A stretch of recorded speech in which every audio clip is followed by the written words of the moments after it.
جس طریقے سے آسمان سے اترنے والا پانی، آسمان سے والا بارش سخت زمین کے اوپر اثر نہیں کرتا، بارش اسی زمین کے اوپر اثر کرتا ہے جو نرم ہو، بیج اگانے کی صلاحیت رکھتی ہو، پیڑ پودے اگانے کی صلاحیت رکھتی ہو۔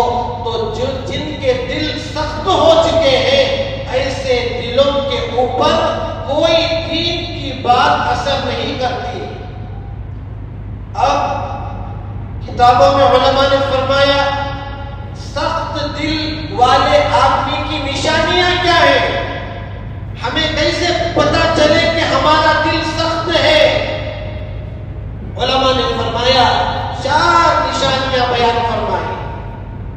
پہلا، وہ آدمی جو دنیا سے بہت زیادہ محبت کرتا ہے، اس کی زبان پر دنیا، اس کا جاگنا دنیا، سونا دنیا، اٹھتا ہے تو دنیا کی باتیں اور سوتا ہے تو دنیا کی باتیں، ملاقات کرتا ہے تو دنیا کی باتیں، کسی سے بات کر کے جدا ہوتا ہے تو آخری بات دنیا کی باتیں ہوتی ہیں۔ تو یہ سب سے پہلی نشانی ہے کہ جو آدمی ہمیشہ دنیا کی باتیں کرتے رہتا ہے اور پیسوں کی باتیں کرتے رہتا ہے، دولت کی باتیں کرتے رہتا ہے، تو اس کا دل سخت ہو جاتا ہے۔ تو اس لیے آدمی کو چاہیے کہ دنیا کی باتیں جتنی کر سکے کرے، ضرورت ہے۔ دکان کے بارے میں آپ کو بات کرنا ہے، آفس کے بارے میں آپ کو بات کرنا ہے، تجارت کے بارے میں آپ کو بات کرنا ہے، حدیث میں ہے کر سکتے ہیں۔ تجارت بھی حلال ہے، فضیلت والی چیز ہے، ثواب والی چیز ہے۔ التاجر الصدوق، سچ بول کر تجارت کرنے والا کل قیامت کے دن نبیوں کے ساتھ ہوگا، شہیدوں کے ساتھ ہوگا، اولیاء کے ساتھ ہوگا۔ لیکن ہر وقت زبان پر دنیا کی باتیں ہوں تو یہ دل کے سخت ہونے کی نشانی ہے۔ اللہ ہم سب کی حفاظت فرمائے۔ دوسرے نمبر پر علماء نے فرمایا سخت دل والے آدمی کی دوسری نشانی لمبی لمبی امید، لمبے لمبے ارمان، لمبی لمبی خواہشیں، جو اپنی ارمانوں کو، اپنے امید کو، اپنے خواہشات کو لمبی لمبی کرتا ہے۔ عمر اس کی 100 سال ہے، عمر اس کی 70-80 سال ہے، لیکن اس کی امیدیں 500 سال، 1000 سال۔ اگر کوئی دنیا میں جینا چاہے تو اس کی امیدیں، اس کے ارمان، اس کی خواہشیں اتنی زیادہ ہیں۔ تو یہ دوسری نشانی، جس کی امیدیں لمبی لمبی ہوں تو اس کا مطلب یہ ہے کہ اس کا دل سخت ہو چکا ہے۔ تو نمبر 3 پر فرمایا جو قرآن مجید کی تلاوت کرتا ہے اس کا دل نرم ہوتا ہے۔ قرآن پڑھنے والے کا دل نرم ہوتا ہے، اور جو آدمی قرآن مجید کی تلاوت نہیں کرتا، قرآن مجید گھر میں موجود، مسجد میں موجود ہے، موبائل کے اندر بھی قرآن موجود ہے، لیکن قرآن رہنے کے باوجود اپنے موبائل میں قرآن نہیں پڑھے گا، گھر میں قرآن رہنے کے باوجود قرآن نہیں پڑھے گا، تو ایسا آدمی جو قرآن مجید کی تلاوت نہیں کرتا، قرآن مجید کو 1 صفحہ 2 صفحہ 2 پارہ کم سے کم دن میں پڑھنے کی اس کو توفیق نہیں ہوتی، تو سمجھ جاؤ کہ اس کا دل جو ہے سخت ہو چکا ہے، اس کا دل سخت ہو چکا ہے، اور کوئی اس کے اندر دین کی رغبت پیدا نہیں ہوتی، نماز پڑھنے کی خواہش اس کے اندر پیدا نہیں ہوتی، گناہوں سے بچنے کی خواہش اس کے اندر پیدا نہیں ہوتی۔ تو یہ نمبر 3 ہے کہ جو آدمی قرآن مجید کی تلاوت نہیں کرتا۔ اور نمبر 4 پر فرمایا جو گناہ بہت کرتا ہے، گناہوں کی کثرت، اس کا پورا دن گناہوں میں، اس کا پوری رات گناہوں میں گزرتی ہے، تو علماء نے فرمایا کہ یہ جو آدمی بہت زیادہ گنہگار ہے، بہت زیادہ زبان کے گناہ کرتا ہے، آنکھوں کے گناہ کرتا ہے، کانوں کے گناہ کرتا ہے، ہر قسم کے گناہ کرتا ہے، تو ایسے آدمی کا دل سخت ہو جاتا ہے۔ اس لیے ان چاروں چیزوں سے بچنے کی مجھے بھی سب کو بھی کوشش کرنی چاہیے۔ امیدیں کم ہوں، دنیا کی باتیں کم ہوں، قرآن نہیں پڑھ رہے ہیں، آپ بہت زیادہ بزی ہیں، آپ کے پاس فرصت نہیں ہے، تو کم سے کم ایک صفحہ، کم سے کم آدھا صفحہ پابندی کے ساتھ، 2 صفحے 3 صفحے دن کے 24 گھنٹے دنیا کے لیے دے رہے ہیں کہ اللہ کے کلام کے لیے جو شب قدر میں نازل ہوا، جبرائیل علیہ السلام لے کر نازل ہوئے، رمضان میں نازل ہوا، اللہ کے نبی صلی اللہ علیہ وسلم کے اوپر نازل ہوا، پورے قرآن مجید کی ایک ایک آیت اللہ تعالیٰ اس کے اندر برکت رکھا ہے، اس کے اندر رحمت رکھا ہے۔ فیہ شفاء للناس ویشفی صدور قوم مؤمنین۔ اپنی شفا کو، اپنی صحت کو یہاں وہاں ڈھونڈنے والوں، تمہاری شفا، تمہاری صحت، تمہاری برکت، تمہاری خیریت، تمہاری کامیابی، دنیا کی آخرت کی کامیابی اللہ نے 30 پاروں کی ایک ایک آیت کے اندر رکھی ہے۔ صحابہ نے قرآن پڑھا، کامیاب ہو گئے، اولیاء نے قرآن پڑھا، عمل کیا، کامیاب ہو گئے، ہمارے بزرگان دین نے قرآن پڑھا، عمل کیا، کامیاب ہو گئے۔ تو ہمیں چاہیے کہ ہم قرآن کی تلاوت کریں اور گناہوں سے اپنے آپ کو بچانے کی کوشش کریں گے، انشاءاللہ ہمارا دل نرم ہوگا۔ دل کا نرم ہونا بہت بڑی دولت ہے۔ دل نرم ہوگا تو ماں سے پیار آئے گا، دل نرم ہوگا تو باپ کو محبت سے بات کریں گے، دل نرم ہوگا تو بیٹی پیدا ہو گئی تو محبت ہوگی، دل نرم ہوگا تو یتیموں سے محبت ہوگی، دل نرم ہوگا تو بیواؤں سے محبت ہوگی، دل نرم ہوگا تو آدمی کے اندر عاجزی آئے گی، آدمی کے اندر انکسار آئے گا اور اپنے آپ کو چھوٹا سمجھنے کا جذبہ ایسے آدمی کے اندر آئے گا۔ علماء نے فرمایا اگر دل کو نرم کرنا چاہتے ہو تو 2 کام کر لو۔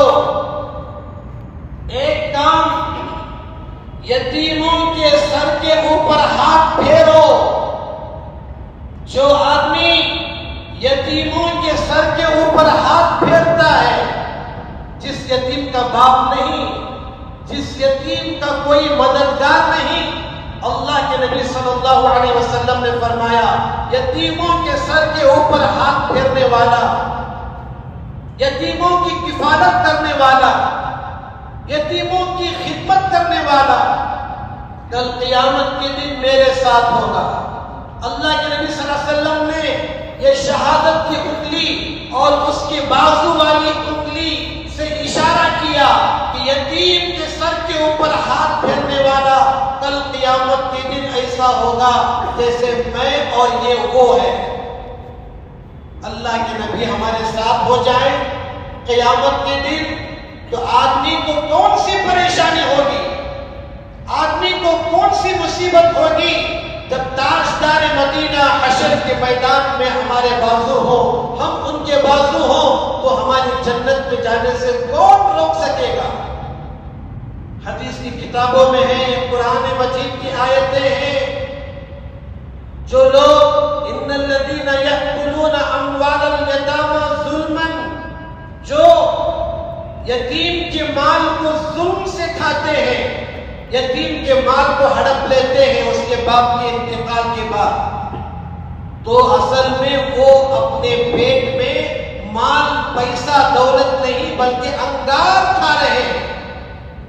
ان الذین یأکلون اموال الیتامی، یتیموں کے بارے میں اللہ تعالیٰ نے قرآن مجید میں اور اللہ کے نبی صلی اللہ علیہ وسلم نے حدیث پاک میں بہت زیادہ تاکید فرمائی۔ ارأیت الذی یکذب بالدین فذلک الذی یدعو الیتیم، گنہگار لوگوں کی نشانی بتائی کہ یتیم کو دھکا دیں گے، یتیم کو دھکا دیں گے، جھڑکائیں گے، ذلیل کریں گے، رسوا کریں گے۔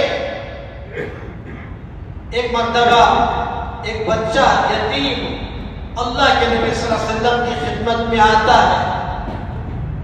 حضرت ابو ہریرہ رضی اللہ تعالی عنہ روایت فرماتے ہیں، وہ بچہ آ کر اللہ کے نبی صلی اللہ علیہ وسلم سے عرض کرتا ہے کہ یا رسول اللہ میں یتیم ہوں صلی اللہ علیہ وسلم، میرا باپ انتقال ہو گیا، بس میری والدہ ہے اور ایک میری بہن ہے، 3 دن ہو گئے یا رسول اللہ، نہ میری ماں کے پیٹ میں، نہ میری بہن کے پیٹ میں، نہ میرے پیٹ میں سوائے پانی کی کچھ گیا ہو، آپ مدد فرما دیجئے۔ آپ کے پاس کسی نے بھیجا کہ آپ تمہاری مدد سرکار دو عالم صلی اللہ علیہ وسلم کر سکتے ہیں۔ اللہ کے نبی صلی اللہ علیہ وسلم کی آنکھوں سے آنسو جاری ہو گئے، فرمایا بلال جا کر دیکھو میرے گھر میں اگر کچھ ہو تو لے کر آؤ۔ حضرت بلال رضی اللہ تعالی عنہ جاتے ہیں، اللہ کے نبی صلی اللہ علیہ وسلم کی تمام بیویوں کے گھروں میں جا کر دیکھتے ہیں تو 20 پر 21 کھجور کے علاوہ کچھ نہیں ملتا۔ 11 گھر ہیں سرکار دو عالم صلی اللہ علیہ وسلم کی بیویوں کے، اور پورے گھر کا خزانہ 21 کھجور حضرت بلال رضی اللہ تعالی عنہ لے کر آتے ہیں، اللہ کے نبی صلی اللہ علیہ وسلم کے دست مبارک میں دیتے ہیں۔ اللہ کے نبی صلی اللہ علیہ وسلم اپنا مبارک چہرہ ان کھجوروں کے قریب لے جاتے ہیں، برکت کی دعا کرتے ہیں اور فرماتے ہیں کہ بیٹا یہ لے کر جا، ساتھ تیری بہن کی اور ساتھ تیری والدہ کی، اور لے کر چلا جا۔ تو وہ بچہ اتنا خوشی سے وہاں سے نکلتا ہے، جھومتا ہوا۔ اللہ کے نبی صلی اللہ علیہ وسلم اس بچے کو دیکھ کر خوش ہو جاتے ہیں۔ یہ یتیم کی مدد کرنا، یتیم کی خدمت کرنا۔ اس بچے کو حضرت معاذ بن جبل رضی اللہ تعالی عنہ روکتے ہیں، روک کر اس بچے کے سر کے اوپر ہاتھ رکھتے ہیں، اس کے سر کے اوپر اپنے ہاتھ کو ہلاتے ہیں اور وہ بچہ چلا جاتا ہے۔ حضرت رسول اللہ صلی اللہ علیہ وسلم ان کو بلاتے ہیں کہ معاذ تم کو کس نے کہا کہ اس بچے کے سر کے اوپر ہاتھ رکھو؟ تو اللہ کے نبی صلی اللہ علیہ وسلم سے کہتے ہیں کہ یا رسول اللہ صلی اللہ علیہ وسلم بس میرا دل چاہا کہ میں اس بچے کے سر کے اوپر، اس یتیم کے سر کے اوپر ہاتھ رکھوں۔ تو اللہ کے نبی صلی اللہ علیہ وسلم نے اس وقت میں فرمایا کہ معاذ جو آدمی یتیم کے سر کے اوپر ہاتھ رکھتا ہے، اللہ تعالیٰ جتنے سر کے اوپر بال ہیں رکھنے والے کے اتنے گناہوں کو معاف فرماتے ہیں، اتنے درجے بلند فرماتے ہیں، اتنی نیکیاں اس کو عطا فرماتے ہیں۔ اس لیے یتیموں کے ساتھ حسن سلوک کرنے کی تعلیم دی ہے۔ جو باپ اپنے بچے، اپنا بیٹا یتیم بچوں کے ساتھ کھیل رہا ہو تو اس باپ کو اسلام یہ تعلیم دیتا ہے کہ اس جگہ پر، اس میدان میں جا کے اس بچے کو بیٹا کر کے مت پکارو، اس لیے کہ اس میدان میں یتیم بچے موجود ہیں، ان کا دل دکھے گا، کاش آج ہمیں بھی کوئی بیٹا کر کے پکارتا۔ ان بچوں کا دل دکھے گا، ان یتیم بچوں کے دل ٹکڑے ٹکڑے ہو جائیں گے۔ اس لیے بیٹے کا نام پکارو، سلمان آؤ، عمران آؤ، بیٹا کر کے مت پکارو، ورنہ ان یتیم بچوں کا دل دکھے گا۔ یہاں تک یتیموں کی تعلیم، یتیموں کے بارے میں تعلیم ہے اسلام میں۔ فرمایا بیواؤں کے سامنے اپنی بیوی سے محبت کا اظہار مت کرو، اس لیے کہ اس کا شوہر نہیں ہے، اس کے دل میں تکلیف ہوگی، کاش میرا شوہر بھی ہوتا تو مجھے بھی ان کے جیسا محبت کرتا، پیار کرتا۔ اس لیے بیواؤں کے سامنے اپنی بیوی کو محبت کرنا، بیوی سے اس کی طرف سے ان کا دل دکھتا ہے، اس لیے اسلام نے اس کی تعلیم دی ہے کہ ان کا دل مت دکھاؤ. غریب آپ کے پڑوس میں ہے، بہت غریب ہے، تو اسلام کی تعلیم یہ ہے کہ ان گھروں میں اپنے پکوانوں کی خوشبو سے ان کا دل مت دکھانا، ورنہ ان کو دینے کی نیت کرو. سالن میں 1 گلاس پانی زیادہ ڈالو، چاول میں 1 مٹھی زیادہ چاول ڈالو، ان کو دو. اگر دینے کا ارادہ نہیں ہے تو اپنے پکوانوں کی خوشبو سے، اپنے پکوانوں کی خوشبوؤں سے بازو پڑوس میں رہنے والے غریب، یتیم، مجبور، بیوہ، مسکین کے دل کو مت دکھاؤ. اسلام کی یہ تعلیم ہے. تو یتیم کے سر کے اوپر ہاتھ رکھنے والے لوگ بہت زیادہ مبارکباد ہیں. جتنے سر کے اوپر بال ہیں اللہ تعالیٰ ان بالوں کے برابر ان کو ثواب دیتے ہیں، نیکیاں دیتے ہیں، گناہ معاف کرتے ہیں. یتیم کے سر کے اوپر ہاتھ رکھنے سے دل نرم ہوتا ہے. اور نمبر 2 فرمایا مسکینوں کو کھانا کھلانے سے، غریبوں کو کھانا کھلانے سے آدمی کا دل نرم ہوتا ہے. دل نرم ہوگا تو وہ آدمی دعا کرتا ہے تو اس کی آنکھوں سے آنسو پیدا ہوں گے. آنسو نکلیں گے تو وہ قیامت کے دن عرش کے سائے میں ہوگا. پھر فرمایا وہ آدمی کل قیامت کے دن عرش کے سائے میں ہوگا جس کو ایک بہت بڑی خاندان والی عورت، خوبصورت عورت گناہ کرنے کے لیے بلائی، برے کام کرنے کے لیے، غلیظ کام کرنے کے لیے بلائی، اور اس نوجوان اور اس آدمی کے دل میں اللہ کا ڈر پیدا ہو گیا اور کہا کہ میں اللہ سے ڈرتا ہوں، میں اللہ کا ڈر میرے دل میں موجود ہے، میں تیرے ساتھ یہ گناہ کا کام نہیں کروں گا. رجل دعته امرأة، وہ آدمی، ایک عورت نے اس کو بلایا. کیسی عورت؟ حدیث پاک میں اس عورت کی 2 نشانیاں بتائی. ذات نسب، بڑے خاندان والی، وہ گناہ کرنے کے باوجود سامنے والے کو بچا لے سکتی ہے، پولیس سے بچا لے گی، اپنے پیسوں کے بل بوتے پر، اپنے روب کے بل بوتے پر، اپنے تعلقات کے اور پاور کے بل بوتے پر اس کو اس گناہ سے بچا لے گی اور خود بھی بچ جائے گی. اور فرمایا کہ ذات و نسب و جمال، خوبصورت عورت ہے. یہ 2 چیزیں ہونے کے باوجود اس آدمی نے کہا کہ میں اللہ سے ڈرتا ہوں، اللہ کو کیا منہ دکھاؤں گا. اگر گناہ کرنے سے وہ آدمی بچ گیا تو وہ آدمی بھی، ایسا نوجوان، ایسا بچہ کل قیامت کے دن عرش کے سائے میں ہوگا. کتنی بڑی خوشخبری اس گناہ سے بچنے والے کو. ایک واقعہ بنی اسرائیل کے نوجوان کا، ذات السعید میں لکھا ہے کہ ایک نوجوان بنی اسرائیل کا بہت زیادہ عبادت گزار، اور سارے لوگ اس کے دشمن اس کو بدنام کرنے کی کوشش کر رہے ہیں، کسی نہ کسی طریقے سے اس کو بدنام کرے. انہوں نے مشورہ کیا، ایک نوجوان خوبصورت عورت کو پیسہ دے کر تیار کیا کہ تم جاؤ اس نوجوان کے کمرے میں جاؤ، عبادت گزار عابد اللہ والے کے کمرے میں جاؤ اور جا کر اس سے گناہ کراؤ تو ہم تم کو اتنا دولت دیں گے، اتنا پیسہ دیں گے. وہ عورت تیار ہو گئی. بارش، وہ عورت بارش میں بھیگتی ہوئی اس نوجوان کو پکارتی ہے کہ میں پریشان ہوں، مسافر ہوں، مجھے رہنے کے لیے، ایک رات گزارنے کے لیے اپنے گھر میں موقع دے دو، میں پریشان ہوں، کل صبح اٹھ کر چلی جاؤں گی، میں بھیگ گئی ہوں، میری مدد کر دو. 1 بار، 2 بار، 3 بار جب وہ عورت آواز دیتی ہے تو یہ اللہ والے بزرگ عبادت گزار آدمی مجبوراً اس عورت کے لیے اپنا گھر کا دروازہ کھولتے ہیں تو وہ نوجوان عورت آ کر اپنے حسن کو دکھا کر اس نوجوان کو گناہ کرانے کے لیے تیار کرنے کی کوشش کرتی ہے.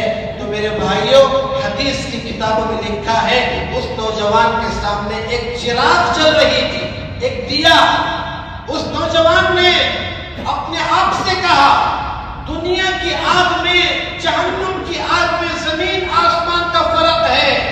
اگر اس آگ کو تو نے برداشت کر لیا, ایک انگلی اس آگ کے اوپر رکھی, اس چراغ کے اوپر رکھی, دیکھتا ہوں کہ تو کیا اس آگ کو برداشت کر لے گا. انگلی جل گئی. دوسری انگلی رکھتا ہے, دوسری جل جاتی ہے. تیسری رکھتا ہے, تیسری جل جاتی ہے. حدیث کی کتابوں میں ہے مکمل 10 انگلیاں وہ نوجوان اپنے آپ کو یہ کہہ کر رکھ دیتا ہے کہ کیا تو دوزخ کی آگ کو کیسے برداشت کرے گا, جبکہ یہ دیا اور اس چراغ کی آگ کو تو برداشت نہیں کر سک رہا ہے. 10 کی 10 انگلیاں اس کی جل گئی. اس واقعے کو دیکھ کر وہ عورت چیخ مارتی ہے, وہیں پر مر جاتی ہے. دنیا میں ایسے بھی لوگ ہیں, گناہ کرنے کے پورے موقع ہیں, خوبصورتی ہے, کوئی دیکھنے والا بھی نہیں ہے, اور یہ آدمی اپنی 10 انگلیوں کو جلا لیتا ہے. یا اللہ, اس آگ کو کیسے برداشت نہیں کر پا رہا ہوں, دوزخ کی آگ کو کیسے برداشت کروں گا. تو ایسا نوجوان جس کو ایک عورت گناہ کرنے, زنا کرنے کی دعوت دے, خوبصورت, پیسے والی, دولت والی, جیسا کہ حضرت یوسف علیہ السلام کو عزیز مصر کی بیوی نے گناہ کرنے کی طرف بلایا تھا, انہوں نے کہا کہ میں اللہ سے ڈرتا ہوں, اللہ نے اس گناہ سے بچنے کی بدولت بادشاہ بنا دیا. انہ ربی احسن مثوای انی اخاف اللہ. اے عزیز مصر کی بیوی, تو نے 7 دروازے محل کے بند کر دیے, لیکن تو لوگوں کی نگاہ سے بچ سکتی ہے, میرے خدا کی نگاہ سے بچ نہیں سکتی. میرے اوپر اللہ کے بہت سارے احسانات ہیں. انہوں نے اس گناہ سے اپنے آپ کو بچا لیا. وراودته التي, اس عورت نے ان کو اپنی طرف, گناہ کی طرف تیار کیا, بلایا, فرمایا انی اخاف اللہ, میں اللہ سے ڈرتا ہوں. اللہ نے اس گناہ کے بچنے کی وجہ سے ان کو بادشاہ بنایا. آج بھی ہم بادشاہ بننا چاہتے ہیں اللہ کی نگاہ میں, رسول اللہ کی نگاہ میں عزت والے بننا چاہتے ہیں. جب کبھی پہلے تو دعا کرو کہ اللہ ایسے موقع نہ لائے, ورنہ ہم بچ نہیں سکتے. ہمارا ایمان کمزور, ہمارے اعمال کمزور ہیں, ہم بچ نہیں سکتے. جیسا کہ 2 آدمی سفر پر روانہ ہوئے, ایک آدمی اس خیمے کے اندر سے باہر نکلتا ہے, اس سے کہتا ہے کہ میں باہر سے پانی لے کر آتا ہوں. پانی لے کر وہ آدمی دوبارہ اس خیمے کے اندر آتا ہے تو دیکھتا ہے کہ وہ رو رہا ہے. پوچھا کیوں رو رہے ہو؟ کہا کہ ایک عورت آئی تھی, گناہ کی دعوت دے رہی تھی, زنا کی دعوت دے رہی تھی, میں نے اس عورت کو واپس کر دیا کہ میں نہیں کر سکتا, مجھے میرا اللہ دیکھ رہا ہے, اس لیے میں رو رہا ہوں کہ اللہ نے مجھے بچا لیا. تو اس آدمی نے کہا کہ تم بچ گئے ہو, ہم ہوتے تو نہ بچ پاتے, ہم ہوتے تو نہ بچ پاتے. اس لیے ان گناہوں کی جب بھی موقع آئے, اللہ سے دعا کرو ایسے موقع نہ آئے تو اللہ کے ڈر کی وجہ سے اپنے آپ کو زنا سے بچا لو. کل قیامت کے دن اللہ عرش کا سایہ دے گا. اور نمبر 7, وہ آدمی تصدق بصدقۃ فاخفاها, ایسی طریقے سے صدقہ دیا, خیرات دیا, غریب, یتیم, مسکین کی مدد کی. حتی لا تعلم شمالہ ما تنفق یمینہ, یہاں تک کہ اس کے دائیں ہاتھ کو معلوم نہیں ہوا کہ سیدھے ہاتھ نے کیا دیا, کتنا دیا. ایسے چھپا کر صدقہ کرنے والا, چھپا کر غریبوں کی, یتیموں کی مدد کرنے والا بھی کل قیامت کے دن اللہ کے عرش کے سائے میں ہوگا. حضرت امام حسین کے بیٹے حضرت زین العابدین رحمۃ اللہ علیہ کا انتقال ہوا. غسل دینے والوں نے دیکھا کہ ان کی کمر کے اوپر نشان ہے. پوچھا کہ یہ کیسے نشان ہے؟ فرمایا کہ غریبوں کے گھروں کے پاس, ان کی دہلیز کے پاس اناج لے جا کر